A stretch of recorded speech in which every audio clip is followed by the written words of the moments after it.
he wrote about with terror and admiration in equal measure. The Pope died of shock upon hearing of his victory. European kings called him the greatest ruler of their age, even as he was their most bitter enemy. Yet history textbooks omit the most important detail. This man was a Sufi.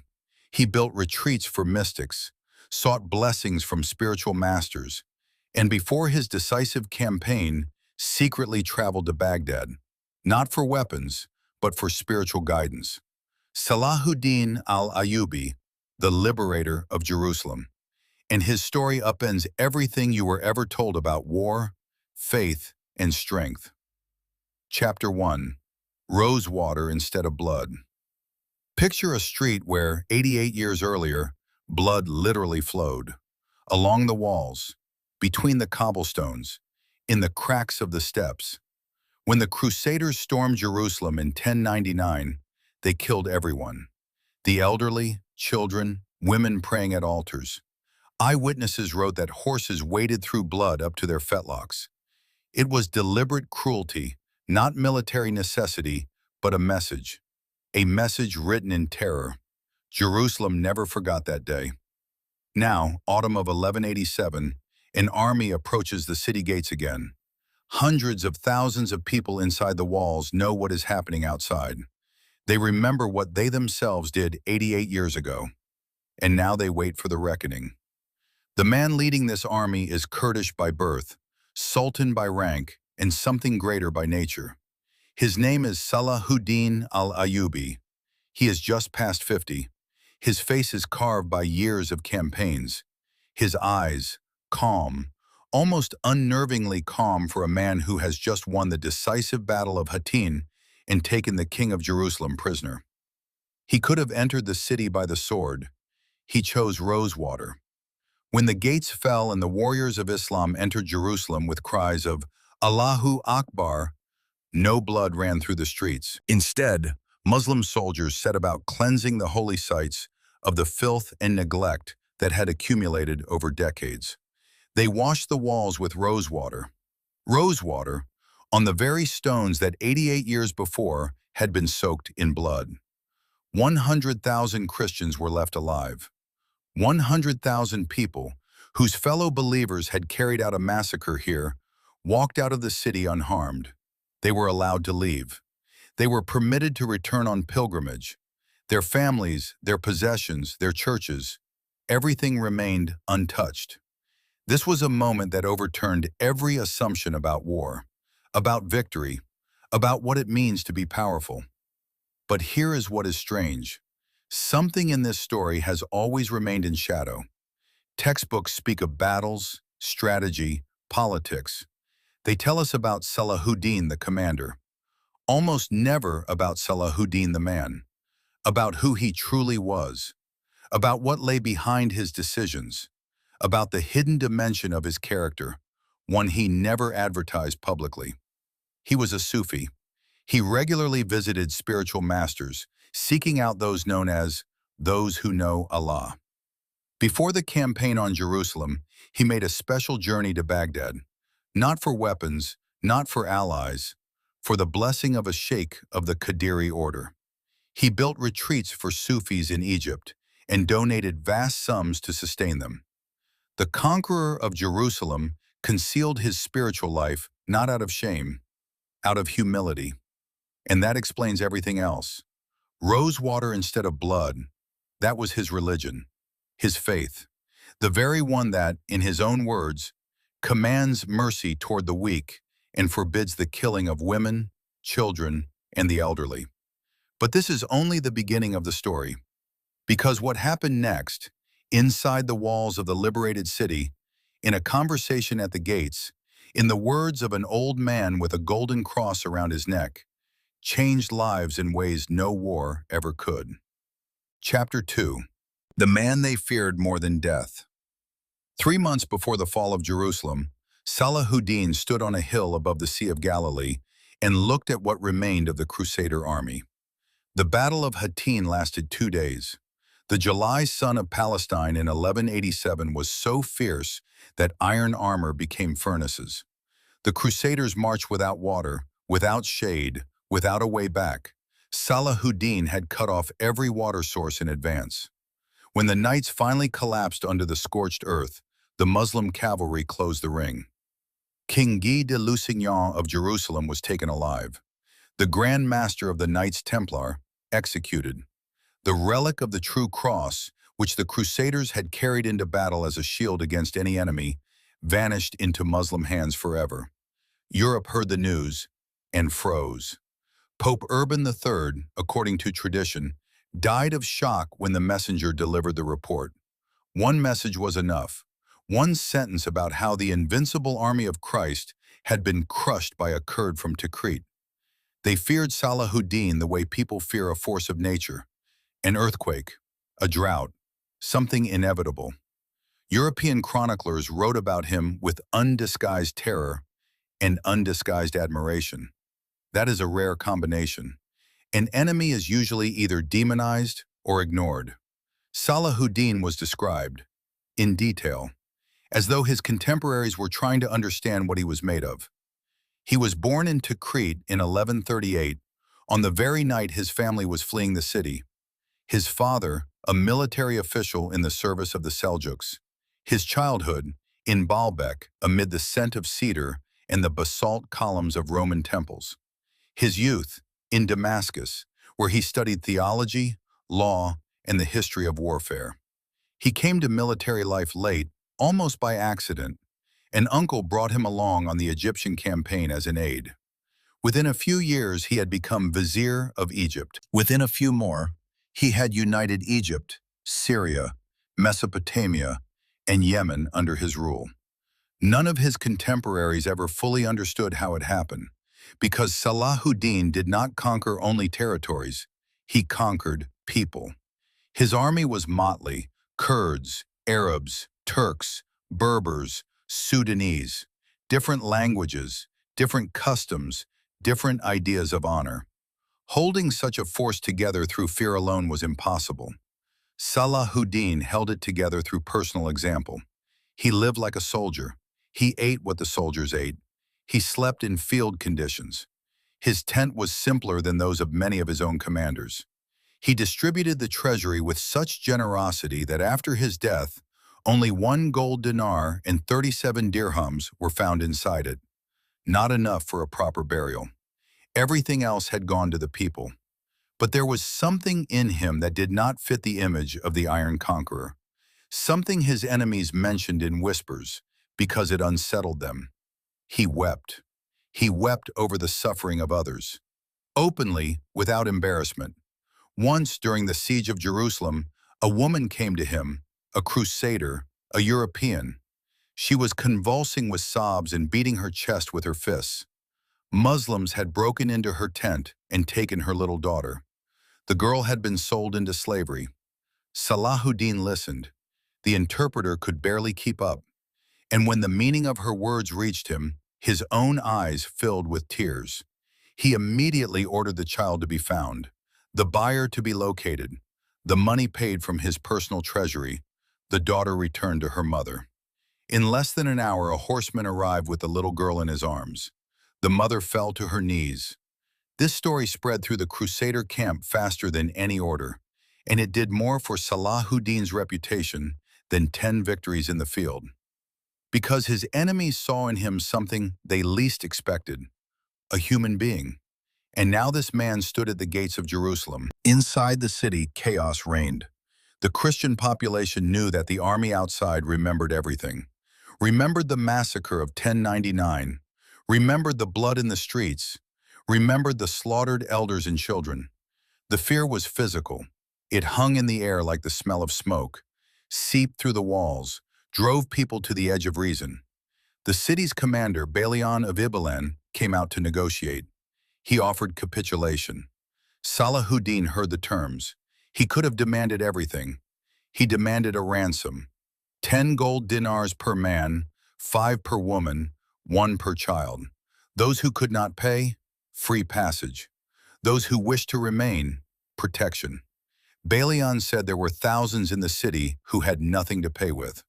Salahuddin summoned his treasurer and ordered the release of funds from his personal treasury to ransom 7,000 of the destitute, 7,000 from his own pocket, for people whose fellow believers had slaughtered his fellow believers 88 years before. When the columns of Christians began streaming through the gates, women, elders, monks carrying icons, knights without weapons, Muslim soldiers stood along the road. They let them pass in silence. Some offered water, some offered bread. No one raised a hand. Jerusalem had been taken, but the story was only beginning, because inside the city, an old man with a large golden cross around his neck was already waiting for Salahuddin, with a question whose answer would change the lives of both of them. Chapter 3: The Old Man with the Golden Cross. Jerusalem smelled of rose water and incense. Soldiers were still hauling debris out of the Al-Aqsa Mosque, cleaning the walls, scrubbing the floors, removing the crosses the Crusaders had fixed above the domes 88 years ago. The city hummed, thousands of voices, the creak of carts, weeping, prayers in 3 languages at once. Somewhere in the alleyways, monks hurriedly hid their relics. Somewhere, merchants were already opening their stalls, the instinct for survival stronger than any fear.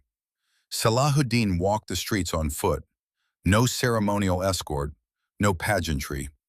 Beside him, a few commanders and a scribe. He was surveying what had become his. The stones beneath his feet were the same ones the prophet Isa, peace be upon him, had walked.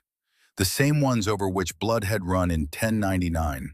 The same ones now being washed with rosewater. That was when the old man stopped him. Tall, lean, with a face more deeply carved by time than any cliff face, etched with wrinkles. On his chest, a large golden cross. Not hidden under his clothing, displayed openly, defiantly, or perhaps simply habitually, without any thought of display. The old man had worn that cross his entire life, and apparently had no intention of removing it for any conqueror. He stepped into Salahuddin's path. The entourage tensed. The hand of one commander moved toward the hilt of his saber, reflex. Salahuddin stopped him with a gesture. He looked at the old man. He nodded. "Go on." The old man asked directly, without preamble, without lengthy introduction, in the way people ask when they have nothing left to lose and no reason left to pretend.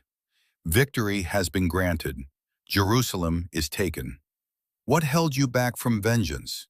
What kept you from doing to the Christians what they did to the Muslims when they took this city?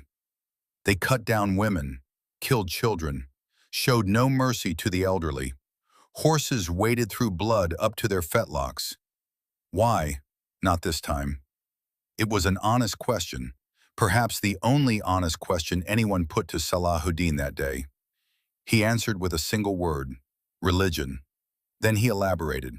His faith commands mercy toward the weak, forbids the killing of women, children, and the elderly, prescribes forgiveness when vengeance is within reach, requires the honoring of agreements and the repayment of evil with good. The old man was silent for a long time, too long for a street conversation. Salahuddin's scribe managed to record a few words in his scroll. The commanders shifted their weight from foot to foot. Then the old man asked a second question, quietly, almost to himself. "Your faith forbids revenge upon those who slaughtered you without mercy?" Salahuddin said, "Yes." What happened next, the chroniclers recorded with a precision that is itself astonishing. Not because the event was unbelievable, but because in the chaos of a captured city, someone chose to write down this particular conversation, deemed it more important than troop movements, more important than inventories of spoils, more important than casualty reports. The old man asked to be shown how to accept this faith. Salahuddin explained. He spoke the formula of monotheism, simple, brief, in 2 parts. There is no deity but Allah. Muhammad, may Allah bless him and grant him peace, is his messenger. The old man repeated it.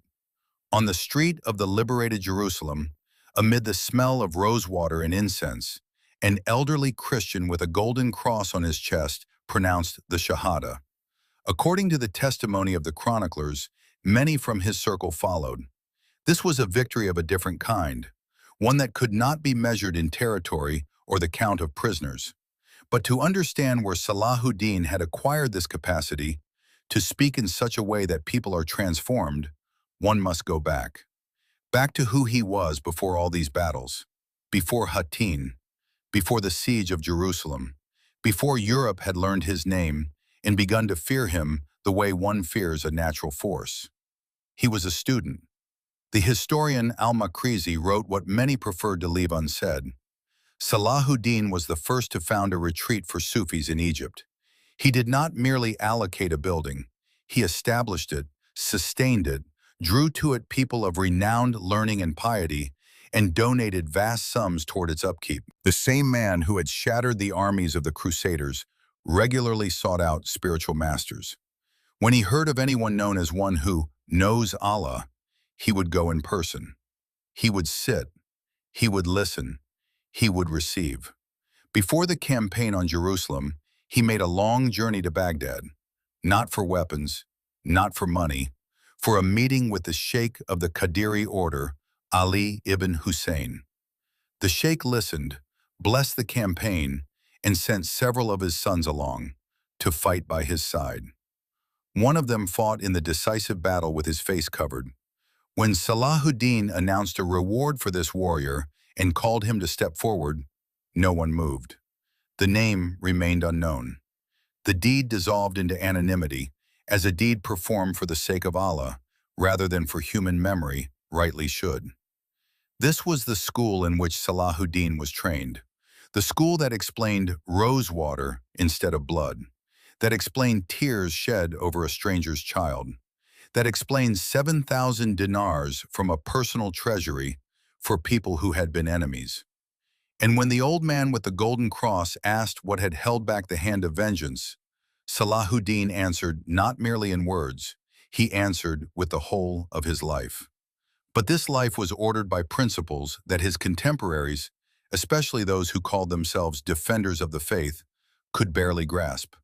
Because those principles demanded one thing: to conquer oneself before conquering the enemy.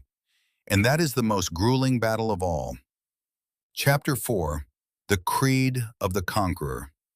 In Cairo, there is a building that most visitors walk past without a glance. An old Sufi retreat, a khanqa, built in the 12th century.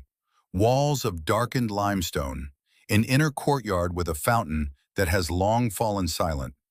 Wooden lattice windows worn by time to something resembling lacework. A quiet place, almost invisible beside the masses of mosques and fortress walls. But this building is the key to everything, because Salahuddin built it. The first Sufi retreat in Egypt. The historian al-Makrizi recorded this without embellishment, plainly and precisely. Salahuddin was the first to found a retreat for Sufis in Egypt, sustained it with generous endowments, and those who lived there were known for their learning and righteousness. The conqueror of Jerusalem poured money, enormous sums of money, into a place where people came to practice silence, to remember Allah, and to subordinate their desires to their reason. This did not fit the image of an invincible warlord, which is precisely why it was seldom mentioned. Yet it was here, in such retreats, that what transformed Salahuddin from a gifted military commander into something far greater took shape.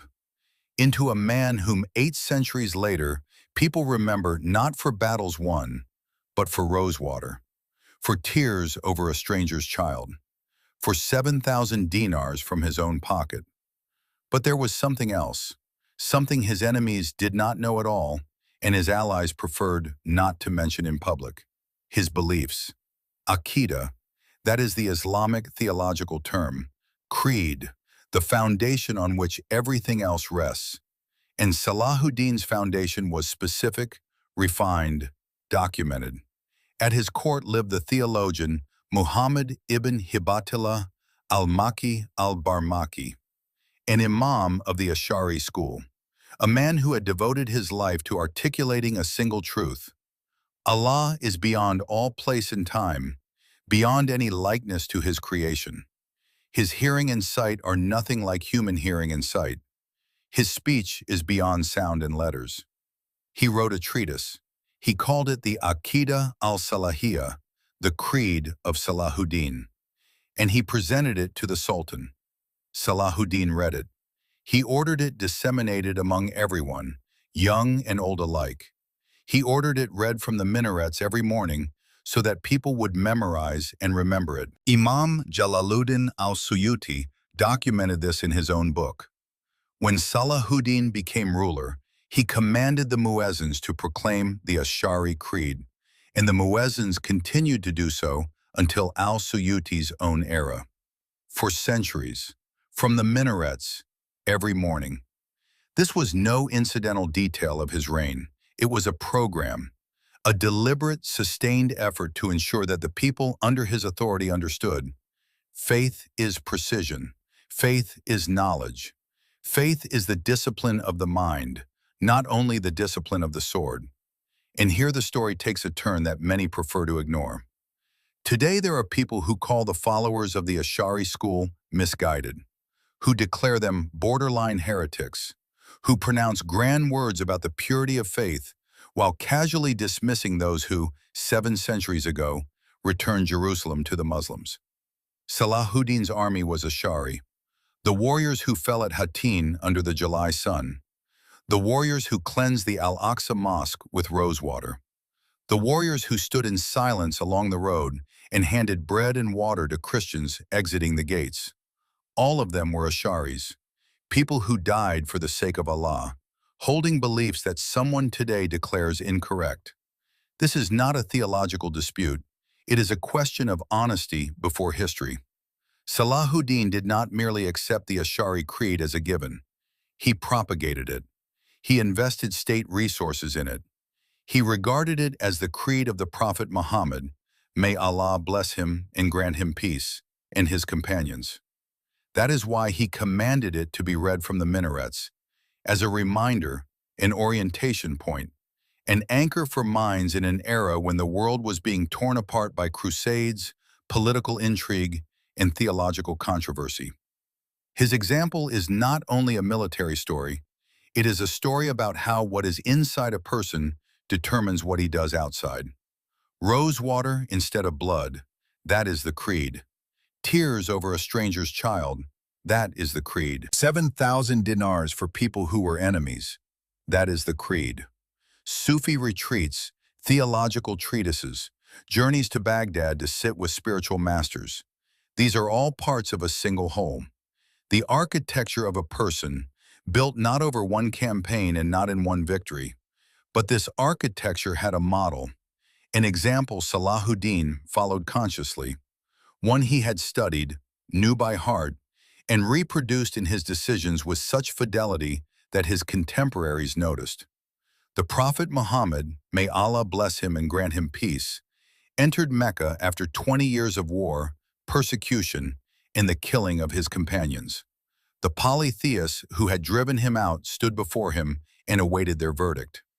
He could have destroyed them all, and no one would have condemned him for it. Instead, he forgave, completely, unconditionally, without revenge. This was called Amn, safety granted to all. Salahuddin knew this episode by heart, and when he stood at the gates of Jerusalem, he reproduced it, not from political calculation, but from conviction, from the very creed he later commanded to be proclaimed from the minarets. This is why the old man with the golden cross asked what he asked. He saw before him a victor who did not behave like a victor, who wept instead of triumphing, who gave from his treasury instead of filling it. Such behavior required explanation. The explanation was simple, so simple that it is difficult to believe for anyone accustomed to thinking of strength and mercy as opposites. It was faith, precise, refined, alive. The very same faith that rang out from the minarets every morning over the liberated Jerusalem. Chapter 5. Those whom history forgot to mention. History loves solitary heroes. It chooses one name, carves it in stone, and says, "Look, This person changed the world, alone, through the force of will, genius, and exceptional nature. It is a convenient story, simple, easy to fit into a textbook, but it is not true. Behind the name of Salahuddin stood other names, people he sought out himself, listened to, sat before as a student, even as he already held half the world under his authority. People without whom rosewater would never have replaced blood. The first was Sheikh Ali ibn Hussein, known as Qadib al-Ban, a Sufi from Baghdad, the head of the Qadiri order. When Salahuddin traveled to him before the campaign on Jerusalem, not with an army, without fanfare, almost in secret, he spent several days at his side. He listened. He received what he had come for. A blessing, guidance, a living word from a man who knew something no military strategy could teach. The sheikh sent his sons with him. One of them fought in the decisive battle with his face covered. When Salahuddin announced a reward after the victory and called the warrior to step forward, no one moved. The name remained unknown. The deed dissolved into anonymity, as a deed performed for the sake of Allah, rather than for human memory, should rightly dissolve. This was Salahuddin's school. The second was Abu al-Hasan Ali al-Shadili, the founder of the Shadili order, an imam, a scholar, a man who lived to 90 and by then had lost his sight. When the Seventh Crusade of King Louis IX marched against Muslim lands, this 90-year-old blind man took the standard of the army in his own hands and walked onto the field himself, crying out, "Al-Jihad! Al-Jihad!" Disciples held him by the arms. Beside him stood great scholars, among them Izz ibn Abd al-Salam, one of the foremost jurists of his era. The French King Louis IX was taken prisoner, not by a young commander in his prime, by a blind old man and his students. This is not legend. It is a documented fact that for some reason rarely appears at the center of discussions about the Crusades. Imam Shamil, the very man whose name is known to everyone who has ever heard of the Caucasian War, was a sheikh of the Naqshbandi order. For 25 years, he held the mountain peoples beneath the banner of faith against one of the mightiest armies in the world. His spiritual discipline was inseparable from his military discipline. It was its foundation. Muhammad al-Fatih, the conqueror of Constantinople, fulfilled the prophecy spoken of in an authenticated hadith. Constantinople will certainly be conquered, and how excellent is the commander who will conquer it, and how excellent is the army that will conquer it. This hadith is transmitted by Bukhari in his Tariq al-Kabir, by Ahmad ibn Hanbal in his Musnad, and by other imams. Al-Fatih was a disciple of the spiritual master Sheikh Aksam Suddin, a man who prepared him, not for war, but to be worthy of war. Umar al-Mukhtar fought the Italian occupiers in Libya for 20 years. An old man in spectacles, with the Quran in his pocket, on horseback in the desert, a Sufi.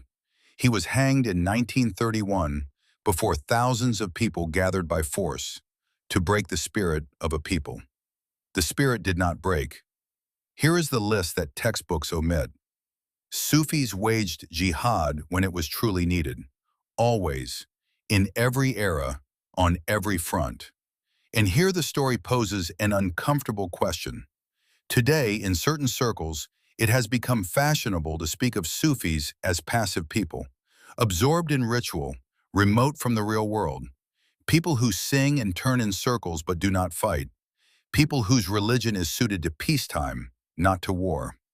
Those who say this have themselves generally not opened a single new territory for the Ummah, have themselves not brought a single people to Islam, have themselves not stood on a single real field of battle. The Sufis stood, they stand, they will stand again when it is truly required. But the jihad that Salahuddin's story speaks of is not only a war fought with swords, it is a war waged within. The Prophet Muhammad, may Allah bless him and grant him peace, returning from one of his campaigns, told his companions that they were returning from the lesser jihad, to the greater jihad. The companions were astonished. What could be greater than war? He explained, a man's struggle with his own desires. Salahuddin waged both, and that is precisely why, when he stood at the gates of Jerusalem and chose between vengeance and mercy, the choice came to him more easily than it appears from the outside. He had long since made that choice, 1,000 times, inwardly, in the retreats, in conversations with sheikhs, in prayers after midnight, when the army slept and he was still awake. The outward victory was only the visible portion of work that had proceeded for years in the dark. Only those who have worked in that darkness know it. Everyone else sees only the rosewater and thinks it was a beautiful gesture. It was not a gesture, it was the outcome. And every outcome requires an understanding of what preceded it, requires an honest reckoning with the price paid by a man who decided to conquer himself before he conquered his enemy. Salahuddin paid that price in full, and on the day the old man with the golden cross pronounced the Shahada on the street of liberated Jerusalem, it became clear. The war had long been over. The one war that had truly mattered. Everything else was only its consequence. Chapter 6. What he left behind. In 1193, 6 years after the taking of Jerusalem, Salahuddin al-Ayyubi died in Damascus. He was 55 years old. He lay in a simple house, not a palace. Beside him, a few close companions and a spiritual master reading the Quran in a low voice. Outside, the city did not yet know what was happening within. Merchants were opening their stalls. Children were running through the alleyways. A muezzin was drawing out the morning adhan above the rooftops. When the treasurer opened the Sultan's personal strongbox, they found 1 gold dinar and 37 dirhams. It was not enough for a proper burial. The man who had held Egypt, Syria, Mesopotamia, and Yemen under his authority. The man who had crushed the united armies of European kings. The man whose name caused papal legates to revise their plans and rewrite their letters. This man died with almost nothing to his name, because everything that came into his hands left them before it had a chance to become wealth. This is not a beautiful legend. It is a documented fact that his contemporaries recorded with astonishment. Damascus wept for 3 days. People who had never personally known him wept. Merchants, soldiers, scholars, the destitute at the mosque gates. Christians who had lived under his protection wept, because they knew that with his death, something important was leaving the world, something for which they had no precise word, but which they felt in their bones. Europe heard of his death and fell silent. Knights who had fought against him wrote about him in their chronicles with a warmth that still puzzles historians. Richard I, the Lionheart, his primary adversary in the Third Crusade, a man Salahuddin had never once met in person, referred to him in his letters as the greatest ruler of their time. An enemy. Calling an enemy the greatest. What must a man do for his enemies to write of him in such terms? The answer lies in details that seem small, but lodge themselves permanently in memory. When Richard fell ill during a siege, Salahuddin sent him fruit and ice from the mountains of Hermon. When a Crusader knight's horse fell in battle, Salahuddin sent another during an active truce. When prisoner knights asked for water, water appeared. This was not policy. This was not a calculation for reputation. This was a man raised to think of Allah before thinking of advantage. Imam al-Yafi'i, in his book Rad al-Rayahin, counted Salahuddin among the 300 awliya, those nearest to Allah. 300 people across all of history, and among them the commander who took Jerusalem. That tells us much about the measure by which those who understood human beings judged him. But what matters is now. Not then, not 8 centuries ago, now. His story lives in a world once again filled with noise about what Islam is. The noise comes from 2 sides. Some cry of terror and extremism. Others hide behind the banner of faith, while doing what faith directly and plainly forbids. Bombings, killings, fear deliberately planted in human hearts. People call it many things, but Islam is not one of the names that fits. Islam is Salahuddin at the gates of Jerusalem. Islam is rosewater. It is tears over a stranger's child. It is a dinar from one's own treasury for the freedom of a person who was an enemy. Everything else, call it what it is. There are many names. None of them sounds like faith. One man responding to questions about terrorism and Islam said it plainly and concisely. Who started the First World War? Who dropped the bombs on Hiroshima and Nagasaki? Who annihilated the indigenous peoples of America and Australia? Who shipped Africans across the ocean in the holds of ships, 88% of whom died in transit? Were these Muslims? Then why does the single word Muslim placed beside any atrocity transform a crime into the symbol of an entire civilization? The question hangs in the air. The textbooks offer no answer. But there is something else. There is an old man with a golden cross on his chest, standing on the street of liberated Jerusalem, looking at a man who had just won a war. Looking and seeing something he had not expected to see. Not the fury of a victor, not the cold composure of a politician, not the exhaustion of a soldier. Peace. That particular peace that belongs to a man who has long since had nothing left to prove, to others or to himself. A man who knows why he is here, where he has come from, and where he is going. The old man had lived a long life. He had seen wars, betrayals, miracles, and atrocities, all together as they usually come in a long life. And at the end of that life, he stood before Salahuddin and felt something for which he, too, had no precise word. He pronounced the Shahada. Then he lived, according to the chroniclers, a beautiful life, until his death. What does it mean, a beautiful life? The chronicler did not explain. Perhaps because there is nothing to explain. A beautiful life is when the inside and the outside are the same, when words match deeds, when victory over oneself precedes all other victories. Salahuddin al-Ayyubi lived exactly such a life, and died with 1 dinar in his treasury, richer than most kings.